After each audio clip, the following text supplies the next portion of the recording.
A British official named Lord Munro conducted a survey in 1820, an extensive education survey in all over India, and a fascinating things came out of the survey. It showed that in India, in every village there was a Gurukula, and every temple had an Gurukula attached to it. हर एक reason of India के अंदर ना आपको एक महाविद्यालय देखने को मिलेगा। और इतना फैसिनेटिंग थिंग क्या है पता है, कास्ट सिस्टम जो है वो एजुकेशन सिस्टम के अंदर इंटीग्रेटेड नहीं था, and there was no difference between male and female. अब सबको लग रहा होगा कि यार ये सब क्यों बता रहा है, लेकिन यहीं पर हर चीज़ का स्टार्ट देखने को मिलेगा, as well as the controversy emerging from Manusmriti. तो चलिए स्टार्ट करते हैं कॉन्ट्रोवर्सी को।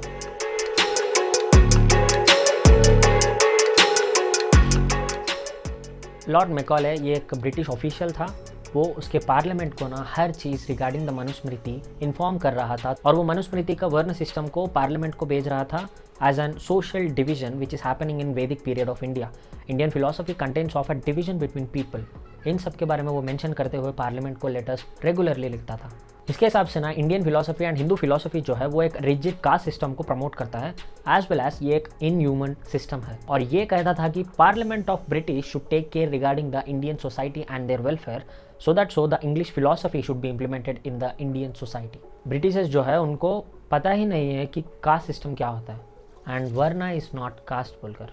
कास्ट का मतलब है people belonging to a same sect who practices same rituals as well as practices. लेकिन वर्ना is totally different. It is used in scriptures, Vedas, Vedangas, Shrutis and Smritis, and it is denoted for mentioning a person's profession. तो अगर समझना start करें तो Britishers का power emerge हुआ था India के अंदर after 1750s, and it was totally established till 1860s. तो ये 100 साल का ब्रीफ पीरियड के अंदर ना इंडिया का हिस्ट्री के अंदर सबसे ज़्यादा चेंजेस देखने को मिलेंगे। अब उनको पता है कि यहाँ का wealth of gold, spices, food material and mineral resources जो है वो बहुत ज़्यादा है। That's why they wanted to remove the power of local kings and they wanted to establish themselves as the major power of India. और India के अंदर ना बहुत सारे राजा लोग इनको सब्सिडरी अलायंस का एक ट्रीटी साइन किया था, जिसके वजह से वो राजा लोग ब्रिटिश के अंडर काम करते थे। अब ये राजास को हटाना स्टार्ट किया था, और 18th सेंचुरी के सबसे बड़े एम्पायर्स को ये उनके हाथ में या हैंडओवर करना स्टार्ट किया था, और उसके अंदर से आते हैं the mighty Maratha empire, Mughal empire, Mysore empire, Sikh empire as well as Jats empire. Aurangzeb के बाद से ना मुगल एम्पायर के अंदर उतना ज़्यादा पावर नहीं रहा। बिकॉज ऑफ दैट आप देख सकते हो द लेटर मुगल्स के अंदर उन सबको मैनिपुलेट कर दिया था ईस्ट इंडिया कंपनी, और उनके साथ एक ट्रीटी साइन किया था, जिसकी वजह से मुगल्स के पावर जो है वो लिमिटेड हो गए और उनको पपेट के जैसा नचाना स्टार्ट किया था। मराठास के एम्पायर को तोड़ने के लिए ना they used the strategy of Anglo Maratha Wars. Mysore को तोड़ने के लिए they used the Wars of Anglo Mysore Wars, और इसी तरह बाकी सब एम्पायर्स को भी टेक ओवर किया था। ब्रिटिशर्स के पास ना हर एक चीज़ का रिकॉर्ड होता था, और हर एक सर्वे के बाद से they used to observe the surveys, and उसके बाद से एक फाइनलाइज्ड लेजिस्लेशन को फॉर्म करते थे। तो इसी के अंदर आता है डिवाइड एंड रूल पॉलिसी। उन सबको पता है इंडिया के अंदर इंटरनल डिफरेंसेस है, लेकिन अगर वो यूनाइट होकर लड़ना स्टार्ट करे तो ब्रिटिश कहीं का नहीं रहेगा। तो इसी चीज़ को वो अवॉइड करने के लिए they divided every person in this India. लेकिन क्यों कर रहे थे? बिकॉज मुगल एम्पायर के अंदर उनके आर्मी थे 4 million plus, which is 40 lakh से भी ज़्यादा उनका आर्मी स्ट्रेंथ था। मराठास के पास 1 लाख स्टैंडिंग आर्मी था, जो पूरी तरह से एक्टिव रहता था, और उन्होंने गोरिल्ला वारफेयर को यूज़ करते थे। ये चीज़ अगर वो फॉरेस्ट के अंदर आ गए तो गए समझो। मराठास के पास फॉरेस्ट के बारे में हर चीज़ का इन्फॉर्मेशन रहता था। पेशवास आने के बाद से आपको देखने को मिलेंगे कि बहुत सारे लोग अपने अपने क्लैंस के थ्रू आर्मी को मेंटेन करते थे, एंड मराठा एम्पायर इतना बड़ा बन गया कि ब्रिटिश लोगों को डर लगने लगा कहीं ना कहीं ये हमें रूल करना स्टार्ट करेंगे बोलकर। अगर अब इमेजिन करो पूरे राजा लोग जितने भी इंडिया के अंदर थे, बड़े एम्पायर्स जो थे, वो इंटरनल कॉन्फ्लिक्ट को छोड़कर कॉमन एनिमी को ब्रिटिश बनाकर लड़ना स्टार्ट किया होता। तो ये सब क्यों बता रहा हूँ? Because India always lacked unity, और इसी चीज़ को फ़ायदे में कन्वर्ट करने में ब्रिटिश माहिर है। इंडिविजुअली हर एक एम्पायर को डिवाइड कर कर वो लोग ना जीतना स्टार्ट किया था, अभी तक मैंने प्रीवियसली जो बताया था वैसे ही। उसके बाद से अब पावर को अक्वायर तो कर लिए, लेकिन उन सबको रिटेन करना भी आना पड़ेगा। पावर के अंदर 3 थिंग्स होते हैं। First thing is acquire, next one is expand, and then retain. Power को गेन करना, एक्सपेंशन का मतलब है कि बहुत सारे टेरिटरीज अपने नीचे आ जाना, and the third thing is in सबको अपने बनाए रखना। पावर को बनाए रखने के लिए ना उनको एक चीज़ को ध्यान में रखना होगा, एंड दैट इज़ कोई भी एम्पायर उनसे ज़्यादा ताकतवर नहीं बने। तो वो लोग ने एस्टैब्लिश किया था एक स्टेटस बार। आप जाने के बाद से आपको एक स्टेटस देंगे if you are worthy in their empire, जिसमें जो लोग ब्रिटिशर्स को सपोर्ट कर रहे थे उन सबको ये एक स्टेटस देकर अपने ही ऑफिशियल रिकॉर्ड्स के अंदर रजिस्टर करवा रहे थे और उनके नीचे काम दे रहे थे। The ones who are opposing them they are neglected totally. अब यहाँ पर इनको सपोर्ट करने वाले कौन थे?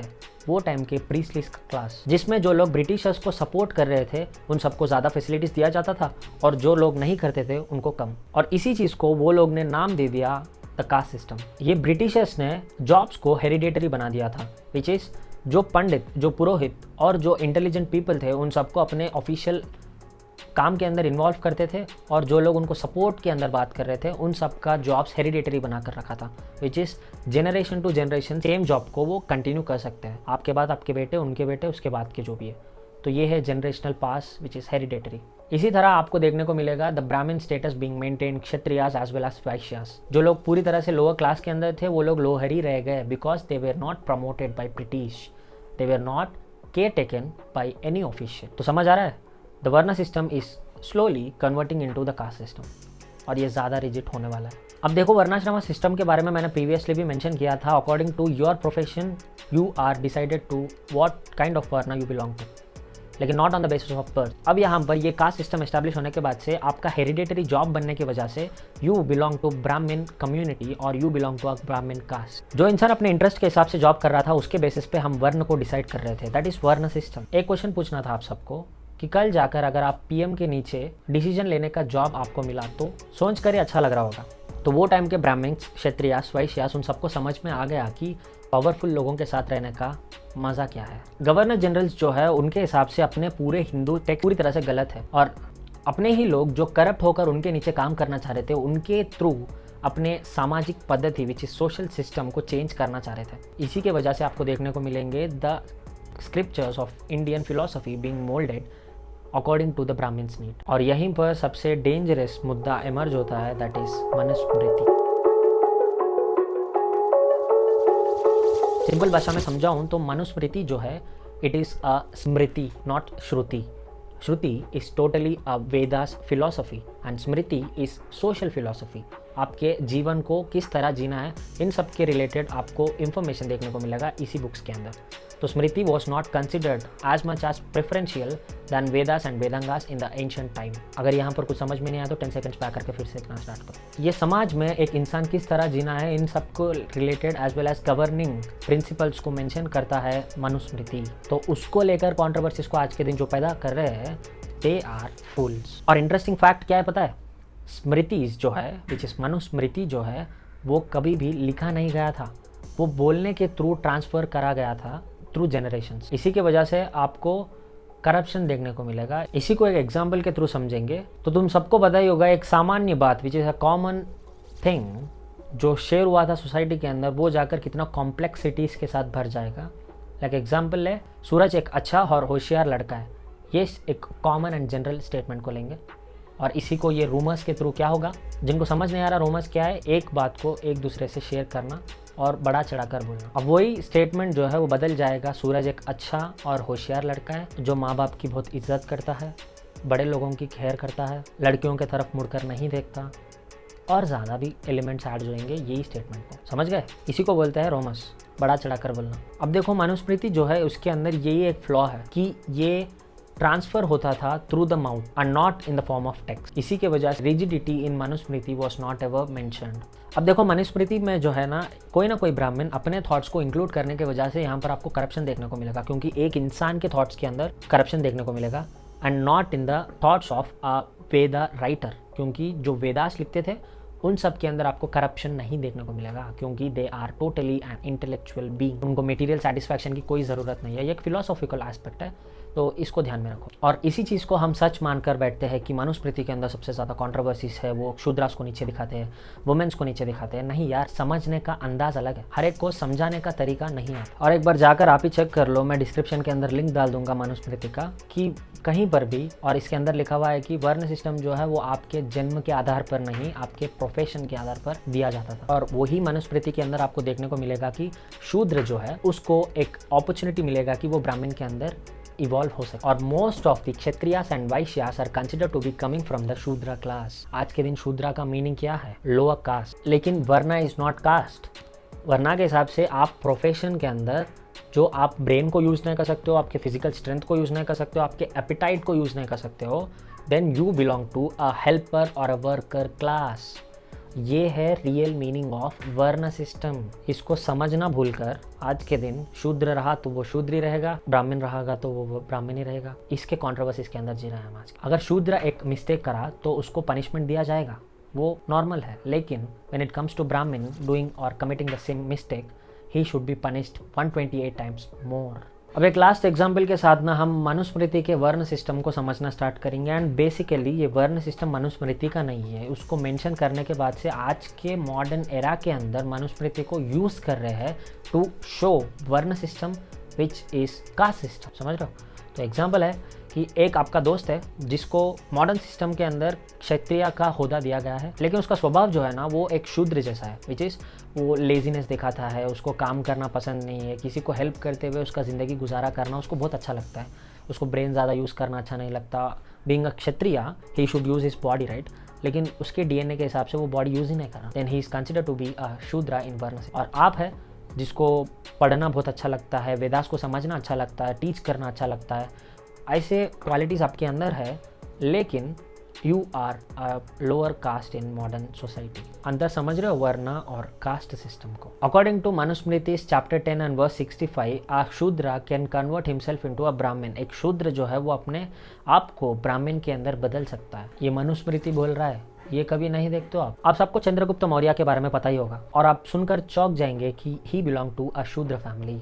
मौर्य ये जो नाम है इसका मतलब है मोर को पालने वाले। मोर मतलब मालूम है? पीकॉक। तो उसको पालने वालों को शूद्र का कैटेगरी दिया जाता था वो टाइम पर। लेकिन चंद्रगुप्त मौर्य जो है वो एक क्षत्रिय, एक सबसे ज़्यादा जानने माने किंग बन गए थे इंडिया के। ग्रैंडसन जो है वो अशोका द ग्रेट। तो समझ आ रहा है? आपके इंटरेस्ट के हिसाब से, आपके जॉब डूइंग पैशन के हिसाब से you are decided as a varna. अब हर चीज़ का क्लैरिटी मिल गया होगा, right? Delhi sultanate and Mughal empire के टाइम पर आपको देखने को मिलेगा अपना वैदिक नॉलेज एंड स्क्रिप्चर्स बीइंग पूरी तरह से बर्नड आउट, पूरी तरह से डिस्ट्रॉयड आर यूनिवर्सिटीज़ जिसके पास ज़्यादा नॉलेज था। और ये ब्रिटिशर्स जो है वो उनके पावर को मेंटेन करने के लिए अपने इंडियंस को कास्ट एंड रिलीजन के बेसिस पे डिवाइड किया था। अब आज के दिन हर एक के आइडियोलॉजी के अंदर, साइकोलॉजी के अंदर कास्ट बोलकर एक वायरस जो है वो दिन पर दिन बढ़ रहा है। तो इसको हटाने के लिए भाई लोग एंड 8.7% बहन। तो आप सबको एक रिक्वेस्ट है कि आप कभी भी बाहर आपके सोशल लाइफ के अंदर कास्ट डिस्क्रिमिनेशन को फॉलो। तो वीडियो को यहीं एंड करते हैं। आपको अगर वीडियो के अंदर से वर्ण सिस्टम एंड कास्ट सिस्टम का पूरा इन्फॉर्मेशन मिला तो लाइक करो, आपके दोस्तों को भी अवेयरनेस बढ़ाना है तो शेयर करो, एंड कमेंट करो रिजर्वेशन बोलकर, क्योंकि अपना नेक्स्ट टॉपिक है रिजर्वेशन ब्रेकडाउन। पूरी तरह से रिजर्वेशन इन एंड आउट एक वीडियो के अंदर समझेंगे। चलता हूँ, मिलते हैं।